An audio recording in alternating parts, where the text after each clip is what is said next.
Yo, up Bars Nation. Wanted to take the time to delve into the second project. This entire discography was intended to be very introspective, very art-like in the way it conveys things from different angles, allows people to let it resonate with them, that type of way. I wanted each individual song to be able to do that, and the entire discography, whether it's together or project by project, being able to tell a story, being able to resonate with people in ways that their story feels more human, and I think being able to have those lines there that draw those connections kind of sparks other thoughts. That's what art should do. It should be much bigger than just a song. At least that's how I view it. So, Life Behind Bars. The title itself is a play on, bars, writing, life behind it, and me feeling like it correlates with me. I grew up doing this. This is what I do.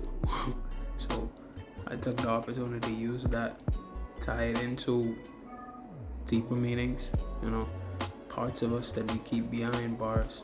Like, you'd find this one is way more dark in some of its introspective, touching on the shadow a lot, touching on aspects of us that we don't really utilize or put to the forefront, isn't as glorified but still as necessary, in the entire scope of things with the human struggle and the human journey as a bigger whole, so it's just a lot of trying to do there and still not be preachy and still be relatable and still have something to nod your head to and vibe with, because you gotta make classics still.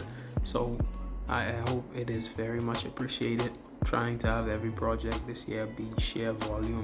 So this one is another 33 track boy. You have a lot to go through and it takes you on a journey. It's almost like turning on a movie, and it's an intro that sets the tone. Every track links into each other intentionally, and standing separately it still has something that gets to offer. So yeah, it's a lot of thought that goes into this. Offering some more videos soon for people who need perspective with writing. I wouldn't quite say help, but when you hear how other people approach things, it kind of helps your own approach. So have some lyric breakdown to really show y'all I don't be clowning with this. Like, I love this. This is what I do.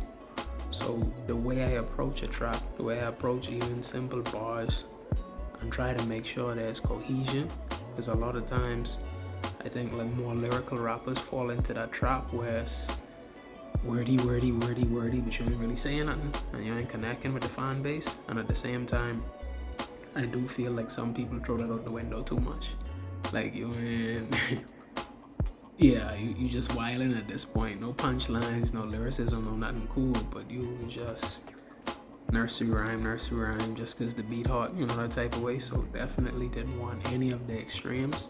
I wanted to kind of tread a new path and finesse about how we do this. MCing and rapping is two different things. I do feel the concept taps into the life we have behind bars as artists as well, because we know the key is to be genuine in what you present to the world, because that's what lasts and that's what really, emanates your energy, your essence, you, in a way that it will last. But at the same time, the pressures of trying to deliver and second guessing and wondering, okay, does this even fit?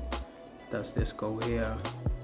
From a song to song basis, and then on a whole discography basis, figuring what tracks to put, how to align, how to tell the story, what angle you want the story presented, and then everything has layers. So I try to do a lot of that for people who like to sit and after you hear the song about 10-15 times, something clicks and you realize a lyric could be flipped another way. I like stuff like that too. Continuity, allow your save file to carry over, and yeah, you keep all the good stuff.